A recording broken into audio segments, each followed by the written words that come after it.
All right, y'all, welcome to the Scott Horton Show. I'm the director of the Libertarian Institute, editorial director of antiwar.com, author of the book Fool's Errand, Time to End the War in Afghanistan, and the brand new Enough Already, Time to End the War on Terrorism.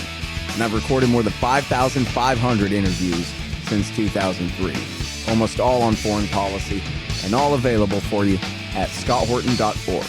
You can sign up for the podcast feed there, and the full interview archive is also available at youtube.com/Scott Horton Show. Hey, check it out, you guys on the line. I got my old friend Dennis Marburger. How you doing, man? I'm doing very well, Scott. How are you? I'm doing great. Really appreciate you joining me on the show again today.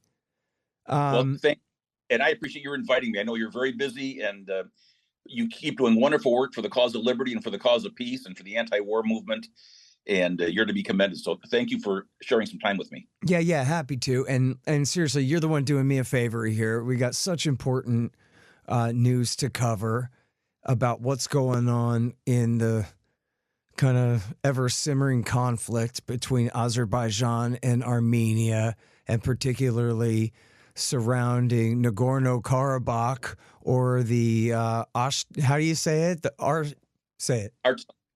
Artsakh Empire Republic there, which is right. Essentially you got a piece of Azerbaijan that is landlocked on the other side of Armenia on its kind of western border there, and then you have this Nagorno-Karabakh Artsakh Republic spot is a piece of Armenia that's wholly enclosed within Azerbaijan, but there's supposed to be humanitarian corridors. But the problem is they're all blocked by a lot of bad blood.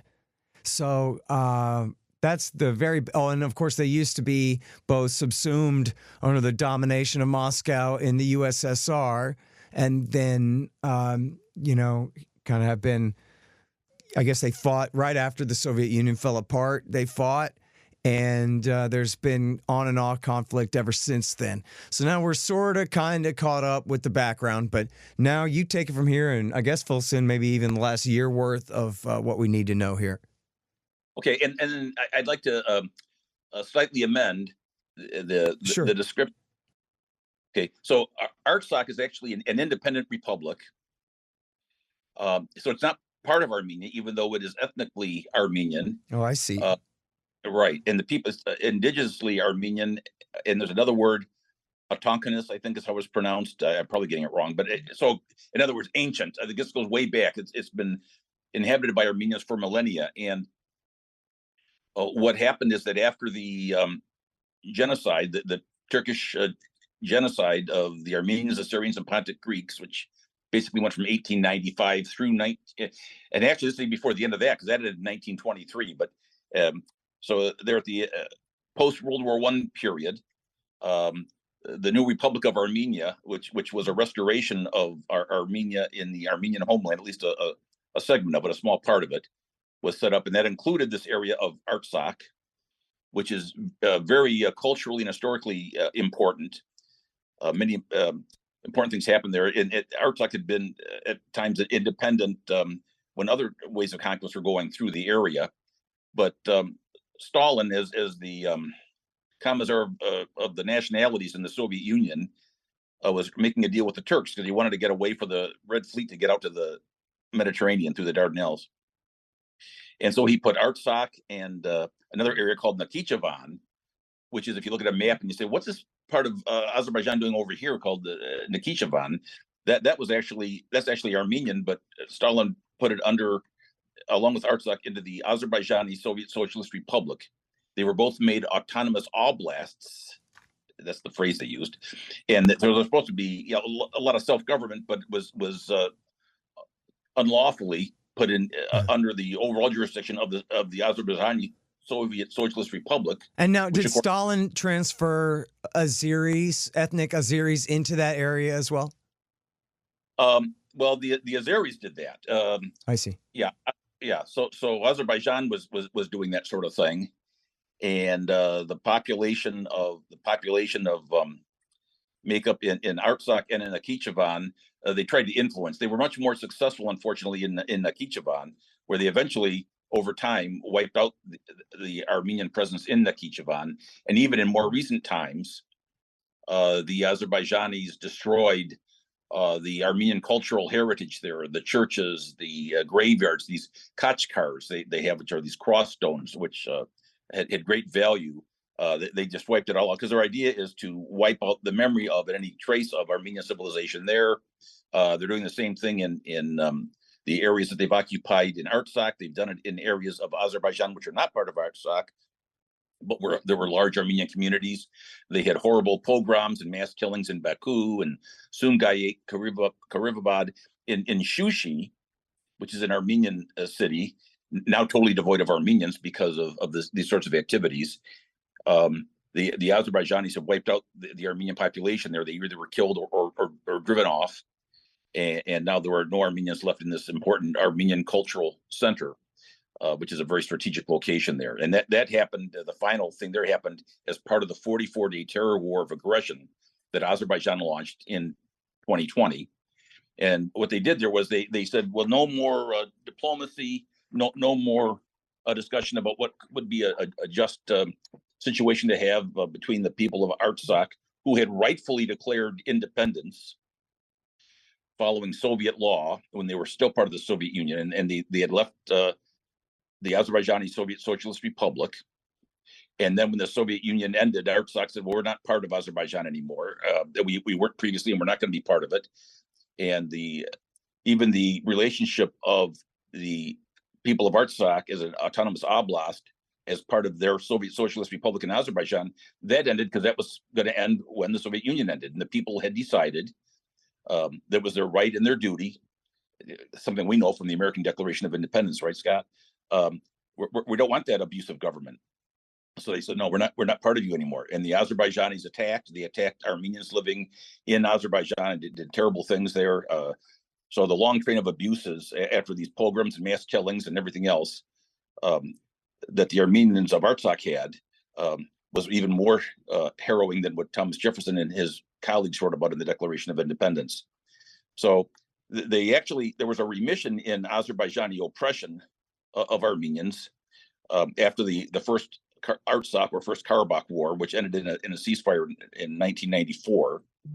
But there were attacks by Azerbaijan intermittently. They launched aggressions, and then finally in 2020 they did what they just did, and they've captured the vast majority of Artsakh, including the majority of what was considered Nagorno-Karabakh back in the Soviet days, and they have made attacks on the people living there and in Armenia itself. And then in December of last year,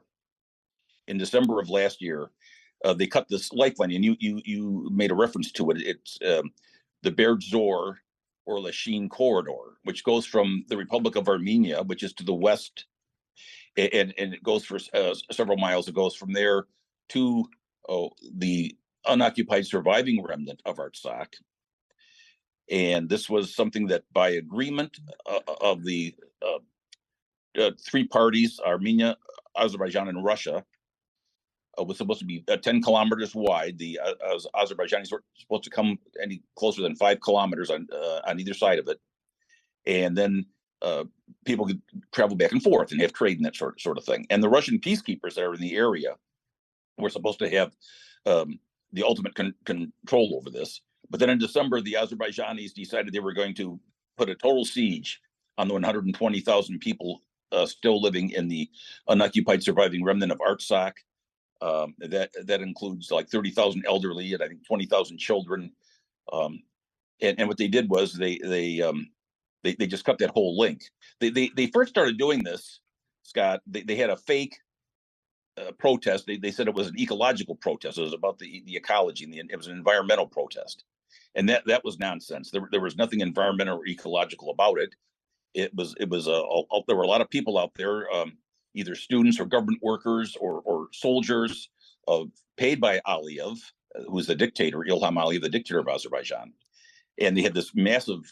They said they were doing a protest and a demonstration. You can't do those things in Azerbaijan. You look at what happens to people that try to do a protest in Azerbaijan, and they're brutalized terribly. And the environment, the ecology in areas under the control of Aliyev's regime in Azerbaijan is awful. the waters around Baku, the pollution from their various facilities, it is just terrible.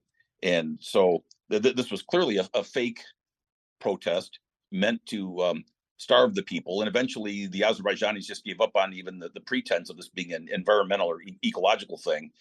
And they just completely shut it down. And they said, now there's nothing that can come into Artsakh.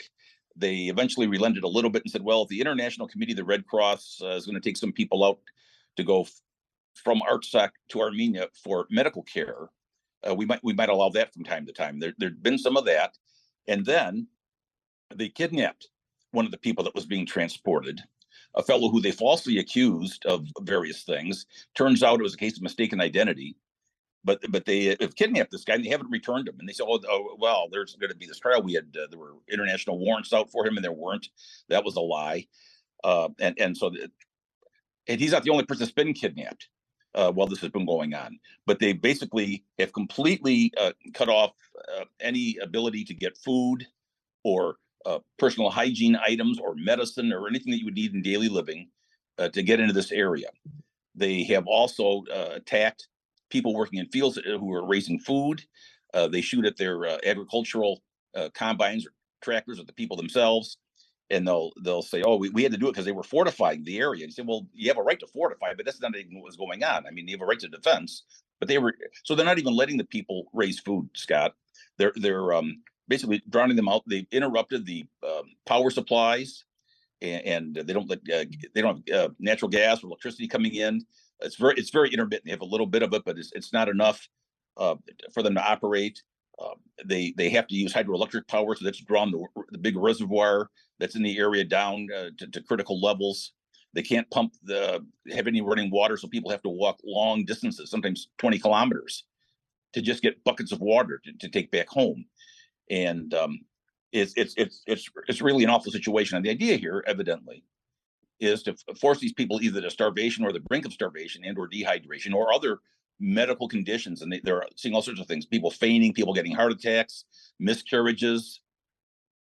And it's just the most awful thing. And the goal of the Azerbaijani dictatorship, which has horrible human rights record towards people in Azerbaijan, towards the Azeris, the goal is to drive out all of these people, to have them just give up. Or if they want to stay, they have to say, okay, we'll agree to give up our independence and be conquered by Azerbaijan and to be subjugated by that regime. And Azerbaijan says, oh, you'll have the same rights as Azerbaijanis, who have no rights and who are brutalized by their government, whether they're protesters or media people, reporters, or somebody who's a professor or somebody that says the wrong thing. The human rights record in Azerbaijan is akin to that in North Korea. And the Azerbaijani regime, when they do get control of areas where there are Armenians, they have ISIS-like behavior, and they videotape it and put it in social media channels, beheading people. And in the last year, they actually attacked areas of Armenia, not Artsakh. They took territory in Armenia on the border. They captured prisoners. They put out a video showing them shooting unarmed prisoners of war, just murdering them right there. They put out videos showing them doing horrible things to female prisoners of war and bragging about it, and mass rape and bodily mutilation and the whole thing. And they thought this was funny. And their Telegram channels, apparently, people that are watching this are saying the people in Azerbaijan have been so propagandized by the regime with hateful Armenophobic lies and ethnocentric racist hate mongering, that they mock the difficulties of the people in Artsakh. They mock when somebody dies. They mock when the babies are born. They say terrible things about what they would like to do to the young women. It's just the sort of thing that is beyond the pale. They descend into the depths of demonic depravity in word and in deed, and it all flows from the dictator and his family, the Aliyev dictatorship of Azerbaijan, and their desires to have total control, not only over the people there, but to get the people there angry at the other, the outsider, which is the Armenians. And so they focus all their people on that, on these other people, and have just the kind of mindset that you said, well, there's no way these groups can live together, but they claim, oh yeah, we want reintegration, which is a lie. But it's a very sad thing. And then sadly, Scott, I say shockingly, but this won't shock you because you're very smart about these things and you're knowledgeable. United States government sends subsidy, taxpayers money over to this dictator in Azerbaijan in violation of Section 907 of the Freedom Support Act.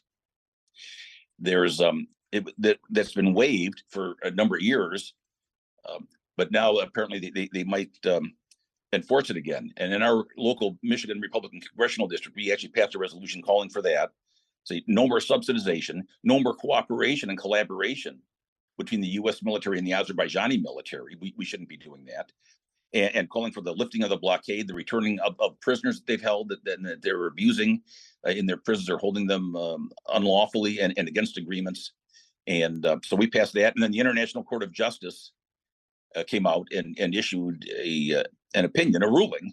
And they said to Azerbaijan, you have to leave that corridor open.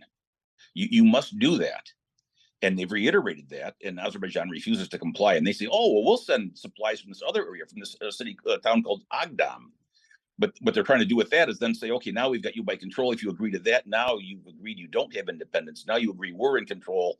And they can use that, as a fellow named Paul Bryan, who just wrote a really good article called The Crisis We Ignore at publication of The Critic.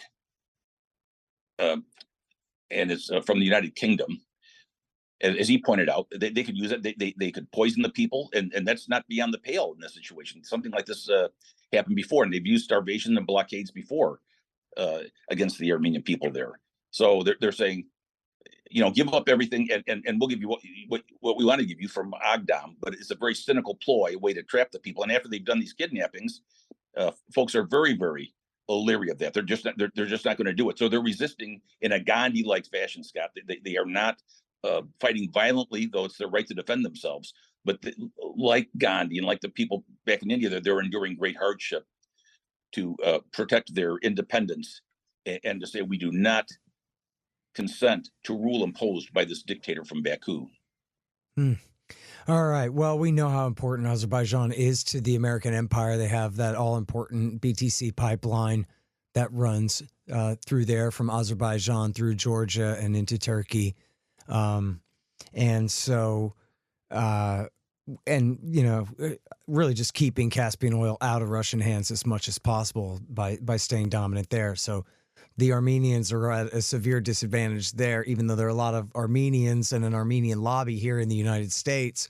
They don't have the kind of resources that the Americans need to exploit, or even, I guess, they don't have the geography that the Americans require, for their specific interests here. So that leads to the question, you mentioned American aid, but in this crisis, which it is acknowledged to be a crisis in the global media to some degree, it's not like there's a complete blackout on it, although obviously it's not a chosen topic, of the news cycle to be spotlighted, but it's not exactly secret either. So what can you tell us about the role of the United States, the UN, the EU, regional governments like Turkey in terms of discussion, diplomacy, accusations, arguments back and forth, or are they all just ignoring it? And I guess on top of that, well, I'll save the next part. Go ahead. Okay. Well, that's an excellent question. So the United States government officially, or what they've actually been doing is, again, sending this money over there, having U.S. military work with them. And then, then they say, well, we want both sides to come together here and come to an agreement and do it in a way that will ensure the rights of all the people, including the rights of the Armenians in Nagorno-Karabakh, and maybe they can figure out a way that they can live inside of, be part of Azerbaijan. But you say, well, the problem there is not a both sides type of a conflict, right? I mean, one group is doing terrible things to another group, and the U.S. government is not speaking out clearly about it, which is typical. You ask about the European Union, and there's a hot button on this because they have this Ursula von der Leyen, who says, "Oh, Azerbaijan is a reliable supplier of gas here to Europe. And she shakes hands with Aliyev, and they have these photo ops together. And they say, yeah, we're getting the gas from Azerbaijan. Well, what they're getting is, in many cases, is Russian gas and Russian energy that would otherwise have been going through the Nord Stream pipeline. And then you say, well, wait a minute, now the Nord Stream pipeline, some people say, well, Joe Biden was the Nord Stream bomber. He's been alleged to have been that. And you know, a lot of that discussion about that. And there's concern about Europe being deindustrialized and Germany being deindustrialized. And people say, well, we'll justify that in some way because we think that might hurt Russia and that sort of thing. Well, the Russians are apparently sending gas through Azerbaijan. So it's just another route. But now it lets this genocidal terror state of Azerbaijan benefit from it. And so it's really really a rotten deal. There's also Charles Michel, I think, is another person over at the European Union, and again, he talks very much in sort of this. We got to get both sides to work together, and they seem very afraid of upsetting or of offending the Aliyev regime. Sometimes a politician or a government person will say things that they really object to. In fact, the Belgian foreign minister just did, apparently, and she visited Armenia, and she visited, I think she's in Baku or going there to Azerbaijan, and Aliyev refuses to meet with her. Their state media propaganda outlets, one of them is called Caliber, are saying terrible things about her. Turkey has a role which would not be surprising to anyone familiar with this part of the world in this situation. Turkey actively supports everything Azerbaijan wants. They helped Azerbaijan in the terror war. They helped get Syrian and Afghan and other mercenaries, jihadist mercenaries, to fight on the Azerbaijani side.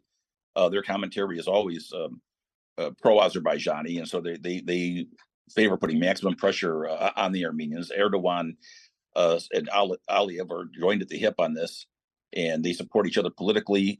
They meet together in places, like I say, like Shushi. Erdogan's gone there into other parts of occupied Artsakh and celebrated the Azerbaijani conquest and ethnic cleansing of the Armenians there. He goes to Azerbaijan. The Azerbaijani leaders go to Turkey. So they're very forthright in their support for that. France is a country that has had said some positive things. In fact, the new French ambassador to Armenia has been very good. The American ambassador to Armenia has not been good, by the way. She has said some things which are incomprehensible, and she kind of took them back and tried to modify them a little bit. And then NATO, I don't know if NATO's really said anything, but NATO and Azerbaijan work together on some things. Azerbaijan's got sort of a quasi, and they're not the only country that has this, but they've got sort of a quasi junior partner or special observer status with NATO. And so there's interaction between NATO and Azerbaijan and the Azerbaijani military, as there has been with the U.S. military and even the Oklahoma National Guard and Azerbaijan. And then there are the Azerbaijani state media and the Azerbaijani, they call it diplomatic corps. They're not very diplomatic, and their social media warriors are very active, spreading disinformation and lies about the historical situation and lies about what's going on here. There was just a meeting at the United Nations, Scott. They had a Security Council meeting, and so people were talking about this at the United Nations, what was going on, and the ambassador from Azerbaijan was saying, "Oh, see, there's no problem. Look," and he was showing these pictures that some of their people had gotten from Instagram, pictures which, generally speaking, were not of this time frame, but of before the blockade. And they would show people, celebrating and having good times. And he held this one picture. Oh, look, they have tasty cookies. Oh, there can't be a problem over there, or there would be weddings. And they even made a big deal out of this wedding cake that turned out was made out of cardboard. People still are trying to live, so there are still some weddings there. And so there was a cardboard wedding cake to give some semblance of joyfulness and celebration. So that's been going on. But there's not been, in terms of the official discussion of this, there's been a lot of both sidisms. The International Court of Justice has come out, at least in terms of the corridor, and saying you got to open up the corridor. Some politicians of some countries have said you have to do that. I think the foreign minister of Canada, Melanie Joly, I think she said some things and came under virulent attack from the Azerbaijanis. A former International Criminal Court chief prosecutor, I believe his name is Luis Moreno Ocampo. he's come out and said, this, it looks like genocide. He says it's reasonable to call this genocide. And so they impugn his character and attack him. The Lemkin Institute for Genocide Prevention has spoken out about this. The International Association of Genocide Scholars has, but it's still relatively low key. Fortunately, there are people. I mentioned Paul Bryan. He had this excellent article. Also, Uze Bulut, who is a lady of Turkish birth, I believe, in Turkish ethnicity. She has written about this extensively and has done great work.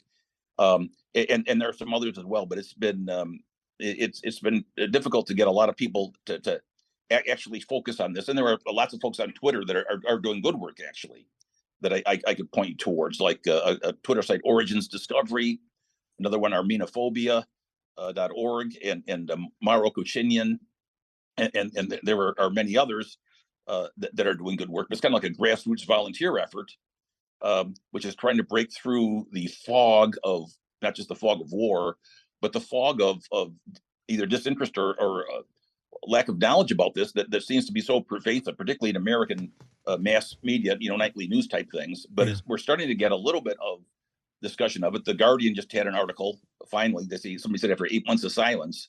And so some people are beginning to waken up to this, and we're seeing people all over the world start to look at it. But the geostrategic idea, and where, as you say, geography and the geostrategic the geopolitics have worked in Aliev's favor, where people seem to be afraid to confront him on this. And he's got a number of countries that work with him. Pakistan has been notorious in this. I mentioned Turkey. Israel's a big weapon supplier there. The United States has been collaborating with them.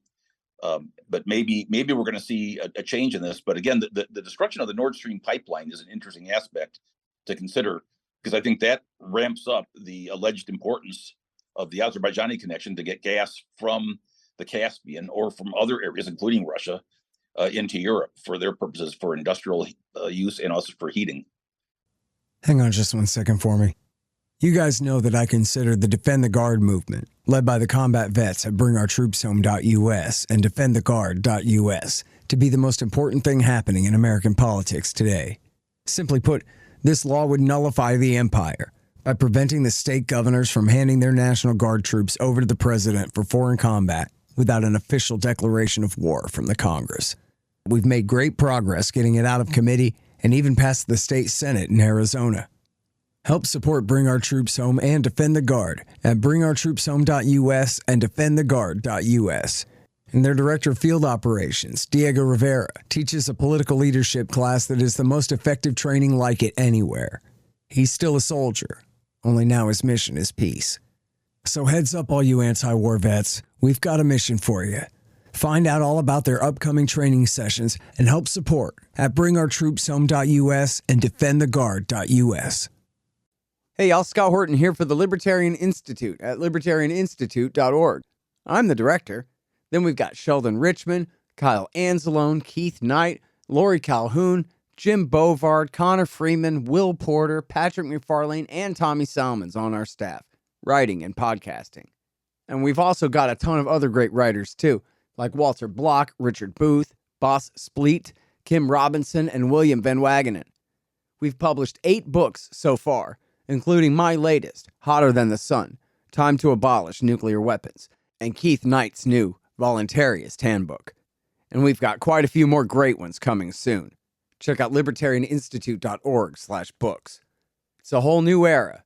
We libertarians don't have the power, but we do have enough influence to try to lead the left and the right to make things right. Join us at libertarianinstitute.org. Right, so let me ask you, what exactly is the Azeris' goal here? They just want that territory kind of for petty and historical reasons, or it's extremely important to them for current day policy? As we discussed, the BTC pipeline runs through Azerbaijan, Georgia, and Turkey, and bypasses Armenia there. Right. You're right, Scott. Yes. And of course, that is a deliberate route to do that. So, well, the Azerbaijani regime, as I say, I think the number of goals here. They have said if Armenians want to get on, who live in Artsakh, want to leave this historic ancient homeland in the land of their birth and just leave, well, they'll open the road for them. Okay, see ya. So what they want to do is complete the takeover of this area, which is not Azerbaijani, but they want it. And one reason why the leader there wants it is because he is a megalomaniac who has evil designs and also needs to appease his people or keep his people focused on something other than their misery at home, which he and his family largely cause.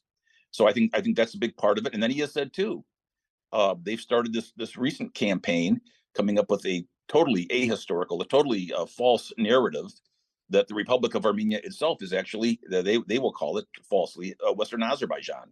Their goal is nothing less ultimately than the total conquest of Armenia and the destruction of the Armenian people and the Armenian heritage there. And you say, well, what are they going to gain from that? Is it looks like Turkey and Azerbaijan are working together to create a neo-Ottoman caliphate, including countries on the other side of the Caspian, in Central Asia. In fact, they just had, I think, was the president of Uzbekistan over to Shushi, and so he was hanging out there with Aliyev. And then we know that Turkey is doing terrible things in Iraq and in Syria, threatening Greece. They're involved in Libya, and I thought I saw yesterday, the day before, there are Libyan groups now that are saying that they want the Turks out of Libya. So it looks like Turkey's doing what it can to resurrect the old Ottoman Empire as much as they can and create this neo-Ottoman caliphate. And they see the Armenians, who are the original inhabitants of the Armenian highlands and the mountains of Artsakh. They see them being between Turkey and Azerbaijan. They see Turkey and Azerbaijan as two states and one people, and the goal of the dictatorial and oligarchic leaderships of those two states is to wipe out Armenia and then to link up and then to continue along with their imperial expansionist conquest design.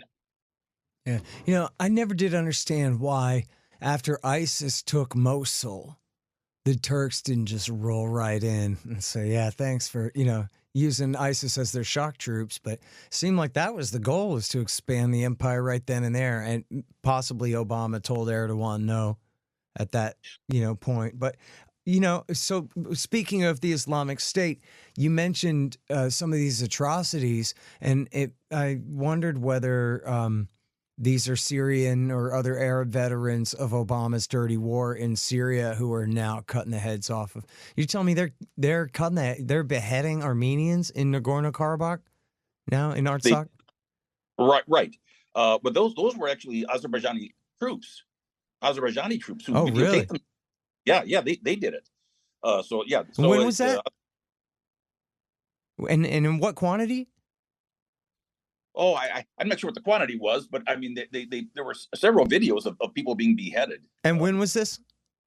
During the 2020 war and right after it, for those people that were, caught behind the lines. And we're talking elderly civilians, Scott. We're not talking about. I mean, if they did it to soldiers, that'd be terrible too. And they did some of that, Well, that's what Al Qaeda did to Kurds in Syria, for example. So that's what made me wonder whether it was some of these same guys. But no, you're saying this was the Azeri troops actually were the ones doing it, huh? The Azerbaijani military, and they have a special forces group. I think it's called Yazma or whatever, and they're ones who did the terrible atrocities to the female soldiers that they captured in 2020, actually in Armenia proper. Mm-hmm. One of the ways they used the jihadist mercenaries, I think in the 2020 war, was basically as cannon fodder. In the early days, things were seemingly going well for the people of Artsakh on the Armenian side. But what the Azerbaijanis and Turks did was they used these jihadist mercenaries to send them in like these large assaults. They sent them out first, and then to see where the defensive positions were that were shooting them. They left their bodies out there to rot, probably for a couple of reasons, and then they would go on from there. So yes, we see the ISIS people do these sorts of things, and HTS and El Sham and all this. Lindsay, by the way, Lindsay Snell does excellent work tracking all. Okay, and I'm not sure if you're familiar with her, but she does excellent work, so you could follow her work. You know what? I am familiar with who you're talking about. I know she's done some great work on the terrorists, home base in the Idlib province. Speaking of the Islamic State, there's an entire Al Qaeda homeland in the Idlib province for the last decade here that America and Turkey support, and nobody cares. Anyway, except her, but I do confess that I do not follow her closely because I just got too many jobs, man. But I know that she is very good on this stuff. I do see, tweets from time to time and things. Right. In fact, I think she was a prisoner of either Turkey or ISIS, or maybe different time. Maybe each of those at a little bit different times. But she's safe now. But she really hammers home the point of the Turkey ISIS connection. What's been going on there, and with Azerbaijan and everything they're up to, including, and she's pointed this out, and she's not the only one. But what they try to do is they say, "Oh, look how liberal we are. We're letting these people go through the Lachine corridor, and here, and we're having what they do is if you need medical attention, they apparently say, oh, you have to submit to a medical examination by an Azerbaijani doctor or some other person or whatever, which is, of course, you say, well, this is horrific when you consider the implications of all that. And then they are videotaping people, children and adults, without their permission and for propaganda purposes. And they had just, again, I think it was yesterday or the day before, there was a young lady who was leaving to go to Armenia for university study. And they're videotaping her, and they wanted to get it. She didn't want to say anything, but finally, they have all these soldiers there, and this one female reporter comes up to her and starts saying, "Yeah, isn't everything great?" And they said, "Oh, see, she was real happy." And then she later said, "Oh no, I wasn't happy at all," and she was terrified, and she just wanted to get out of there. But it's really a horrific situation of what they have done and what they are planning to do. And again, apparently there are all sorts of like either Telegram channels or on Twitter or Facebook where there are sometimes Azerbaijani officials, but other times people who are apparently just run-of-the-mill folks in Azerbaijan that are either enjoying the suffering of the people or rooting for more, or saying they want to participate in creating more. And you say, how does this happen? How does the human race reflect this sort of thinking in this day and age? And I believe the reason for this is the 24/7 stream of Armenophobic lies and hate mongering and propaganda that they hear from Aliyev. And he basically takes pages out of the Nazi playbook. Some of it is just the same thing as the Nazis would use, only just change the names of the targets, you see. And that's what they're doing over there. So it's can you elaborate about that? You're saying there's like a full Joseph Goebbels style propaganda campaign in Azerbaijan at all times right now? Yes, and it's been going on for quite a long time. And in fact, people noted it. It happened back when I think it was back in 1990 when they did the pogroms in Baku, and there were several 100,000 Armenians that were attacked in Baku and in other areas. It was preceded by the Joseph Goebbels-like campaigns against propaganda against the Armenian people that were living in those areas then. There's a lady, Anna Asavitsturian Turkat, who talks about this. She wrote a book, Eyewitness. She was, I think, a 12-year-old, I believe she was a 12-year-old girl at the time in Baku, and she and her family managed to escape, and she survived, and she talks about this. But they have in their schools 24/7 anti-Armenian racist propaganda in activities in their textbooks. That is a change. Apparently, back in 1972, their textbooks said, "Oh, yeah, this Nagorno-Karabakh or Artsakh, that's Armenians always, it is," and they recognized it. But Ilham Aliyev, who's the son of Haydar Aliyev, who was the dictator of Azerbaijan and a former KGB official that was, very important in the Soviet dictatorship there. And who the British installed in a coup in 1993 and overthrew a democratically elected leader in favor of him. So, yeah, that's right. So you have all these other countries that get involved in that sort of thing. And Aliyev really promotes this hate mongering, even in his speeches. I mean, he has said, "Oh, the Armenians aren't even worthy of being servants, and we're going to chase them out like dogs." I mean, he gives these speeches, go like, "Holy smokes!" The American media heard this. The American people knew this. Why are we giving this guy money? This is terrible. But that's what they're doing, and they got the people so badly conditioned in this way that there was actually an attempt at a protest in an area in Azerbaijan where the local villagers were upset over some mining activity that was happening there, polluting their water and things, and they accused Aliyev of being an Armenian. You say, well, why would they do that? Well, he's got them thinking that that's the worst thing in the world, and so no, that's what they called him. And these people suffered. They were beaten, and there was some video coming out about this, about how they were treated by the special police forces and all that sort of thing in their country. Yeah. So it's an unremitting stream of hatred and lies for the same reasons that the Nazis did it in Nazi Germany. Yeah. All right. Now, look, it's a complicated mess that nobody can solve. So I got to ask you to solve it for me here real quick. Basically, Dennis, it would be great if everybody could just be treated as an individual and you had the extremely limited government of Armenia, Azerbaijan, and it didn't matter who owned property, which ethnicity of which people, which language group of which people lived in which neighborhood here, because the local security force has so few jobs to do other than protecting people's property rights and everything, that it essentially doesn't matter who runs the local security force anyway. And everybody gets along great. And yeah, it's libertarian land. But instead, it's the curse of the old world that people are so divided by ethnicity. And you have so many of these conflicts. I don't know what the total number of them is in the world, right now, but a lot of these borders, drawn through violent conflict in the past, especially created by the European empires. I don't know how relevant that is in this particular case, but when you have this weird West Berlin inside East Germany type situation here, we have this piece of Armenia, you say, and I concede to you, I don't know the entire history, but this has been Armenian territory for a very long time. But man, it's surrounded by a foreign nation, and that just leads to such a difficulty here. You have the corridor or you don't. They can turn it on, they can turn it off, all these kinds of things.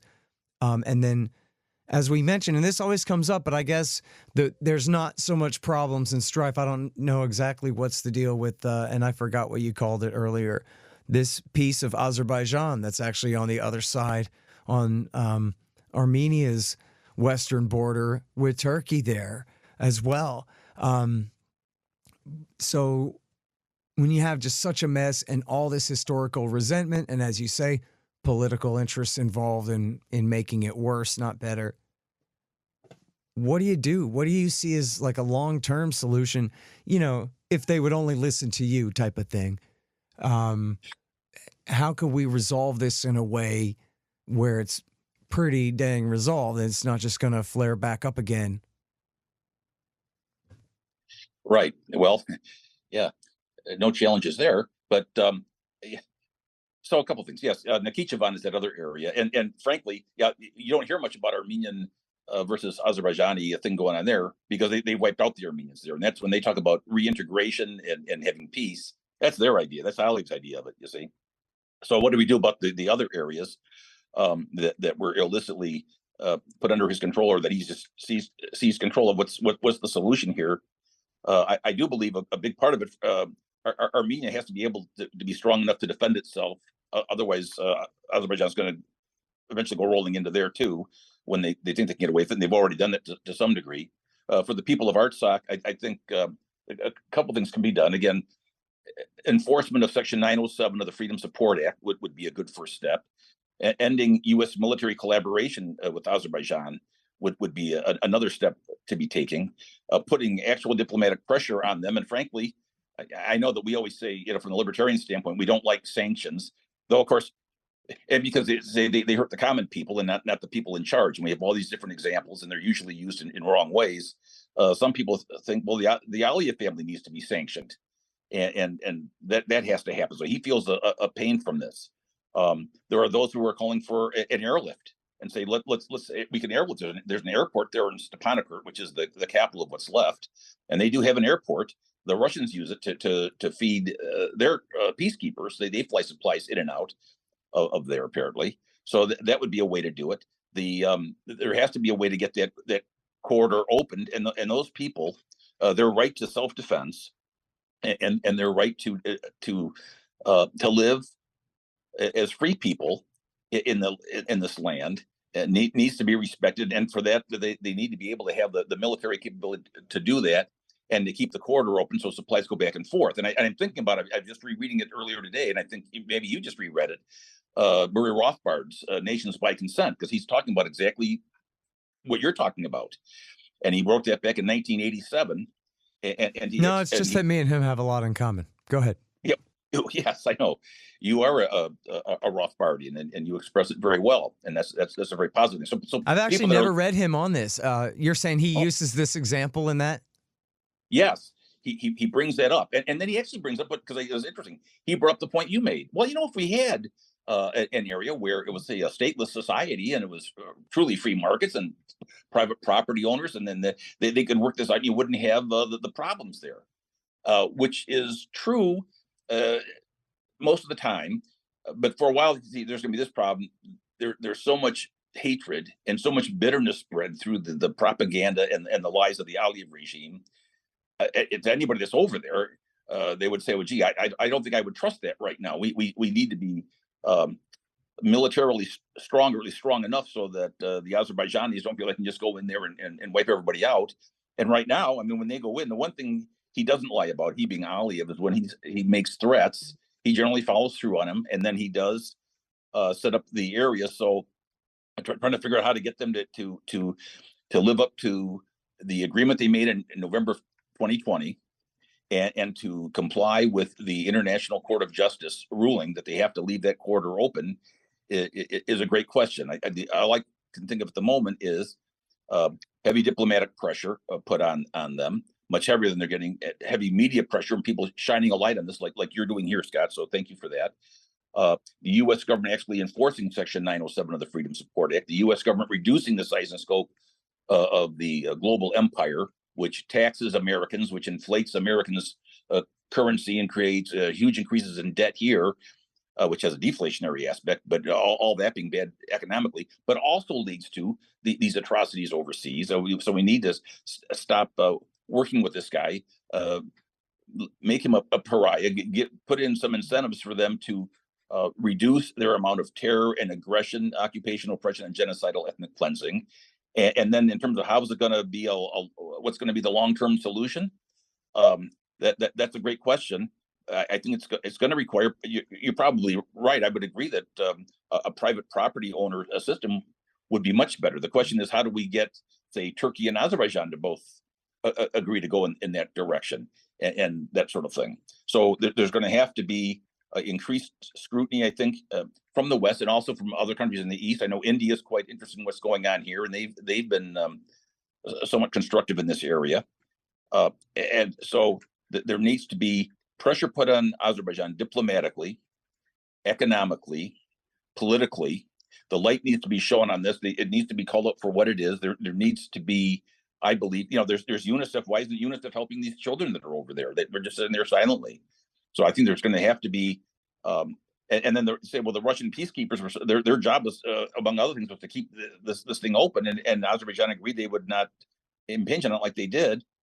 So there's going to have to be agreement amongst the nations to get the Azerbaijanis to leave this corridor alone, and to let these people live, and frankly, for Azerbaijan to withdraw from all of the areas of Artsakh that they've occupied, and from all of the Armenian land they've occupied, and for the other countries of the world to recognize the independence of Artsakh. Some U.S. states have done that, including our state of Michigan and numerous other American states. But we need the United States government to recognize Artsakh. That would be, I think, a very important step. And so those are things that I can come up with. And your idea, Scott, the Rothbardian private property owner system, one of voluntary cooperation and not having political manipulation and coercion. Absolutely, that's the way to go. But as others would point out, we're familiar with this. At this point right now, what there needs to be is enough teeth and enough strength in for people resisting Aliyev and his evil, for him to see that it doesn't help him. Maybe what's going to happen is in Azerbaijan itself, where there seems to be some degree of growing unrest. Yeah. Maybe he'll overplay things with his oppression of his own people, and something can happen positively there in that regard. But in terms of saying, well, how do we get this thing to be a good long-term solution where it doesn't flare up again? I mean, right at the moment, it's hard to see us getting there in the relatively near term. But right now, we have this horrible crisis with these people. I mean, it's the urgency of this can't be overstated. Yeah. What they're going through. the starvation possibilities and everything else, and the illnesses is just beyond the pale. That in the 21st century, unfortunately, the vast majority of people in media and in government are not paying attention to it. Unlike yourself and our friend David Garnosti and some others that are talking about this, and Jose Bullitt and Lindsay Snell and others, and Brian and Paul Bryan. Thanks to him for what he did. So it's depressing, but it's something we need to address, and we need to find solutions for it, and we need to end the reign of terror and aggression and genocidal ethnic cleansing that comes from Ilham Aliyev and his criminal junta in Baku. All right, you guys, that is our good friend from way back to Dennis Marburger. Thank you very much for your time, Dennis. Thank you, Scott. Very much appreciated. And please, everyone, what you can do politically to get through resolutions and put pressure on our politicians in America to end the collaboration of the two militaries and to enforce Section 907 of the Freedom Support Act and to call for an end to this terrible blockade. Right on, man. Thank you again. You're welcome. Thank you. Bye-bye. The Scott Horton Show, Anti-War Radio, can be heard on KPFK 90.7 FM in LA, APSradio.com, antiwar.com, scotthorton.org, and libertarianinstitute.org.